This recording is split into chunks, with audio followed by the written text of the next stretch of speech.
अगर दोस्तों आप लोगों ने यह चीज़ डाल दी तो आपका भी तोरई का पौधा फलों और फूलों से भर जाएगा, क्योंकि दोस्तों इस चीज़ में कई सारे पोषक तत्व पाए जाते हैं जो कि तोरई का पौधा हो या फिर लौकी का कौन सा भी फल फूल देने वाला पौधा हो, उसको काफ़ी ढेर सारी ज़रूरत होती है। तो दोस्तों इसमें phosphorus, potassium, carbon, hydrogen, oxygen, nitrogen, ये सभी चीज़ें पाई जाती हैं जो कि तोरई के पौधे को फल देने के टाइम पर बहुत ही ज़रूरत होती है।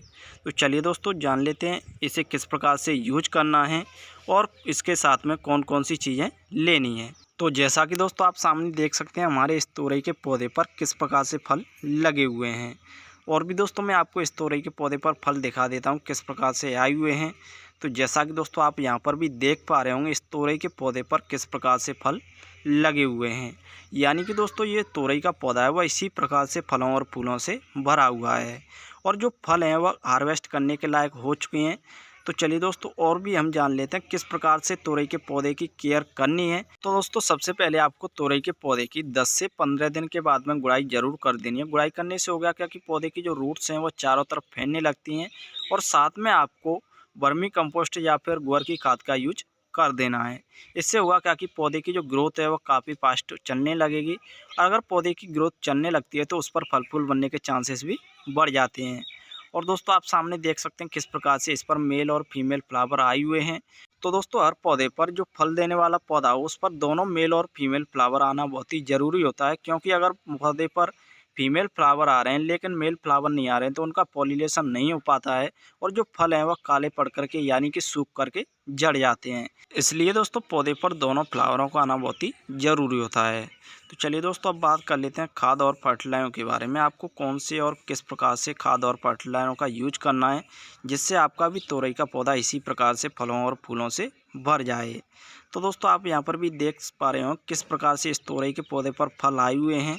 तो चलिए दोस्तों अब चलते हैं पौधे की रूट्सों की ओर और जान लेते हैं किस प्रकार से आपको खाद और जो हमने शुरुआत में आपको चीज़ बताई थी उसे यूज करना है। तो जैसा कि दोस्तों आप सामने देख पा रहे होंगे हम आ चुके हैं तोरई के पौधे की रूट्सों की ओर, जो कि आप सामने देख सकते हैं।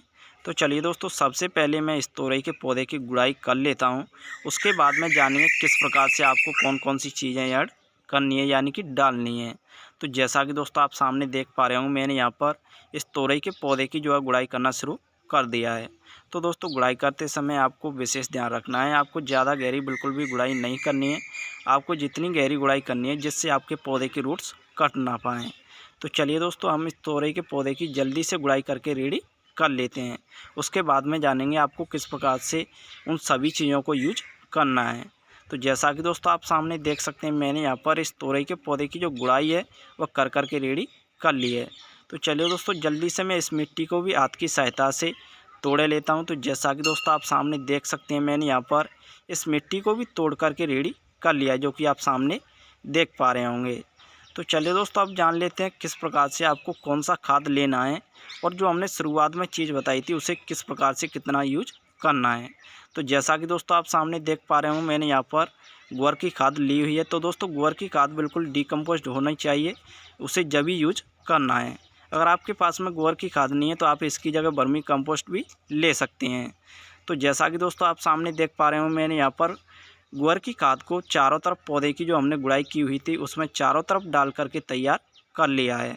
तो दोस्तों आपको गोबर की खाद हो या फिर वर्मी कंपोस्ट हो उसे 50 ग्राम के लगभग ले लेना है और पौधे में चारों तरफ डाल करके अच्छी तरीके से सॉइल में मिक्स भी कर देना है। तो दोस्तों हमने जो शुरुआत में आपको चीज़ बताई थी कि आपका तोरई का पौधा फलों और फूलों से भर जाएगा, तो दोस्तों इसी चीज़ में carbon, hydrogen, oxygen, nitrogen, phosphorus, potassium पाया जाता है, जो कि फल देने के बाद में पौधे को बहुत ही ज़रूरत होती है।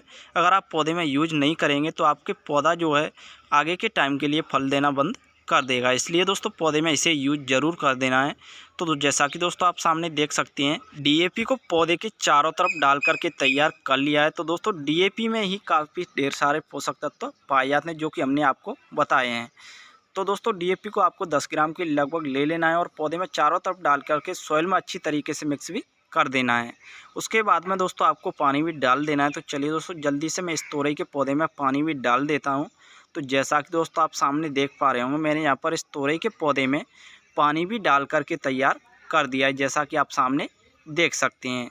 तो दोस्तों आप इतना काम कर लेते हैं तो आपका जो तोरई का पौधा है वो इसी प्रकार से फलों और फूलों से भरा रहेगा। तो उम्मीद करता हूँ दोस्तों आपको ये वीडियो बस पसंद आई हो। वीडियो पसंद आई तो वीडियो को लाइक शेयर जरूर करना। तो चलिए दोस्तों फिर मिलते हैं किसी नए टॉपिक के साथ, तब तक के लिए थैंक यू।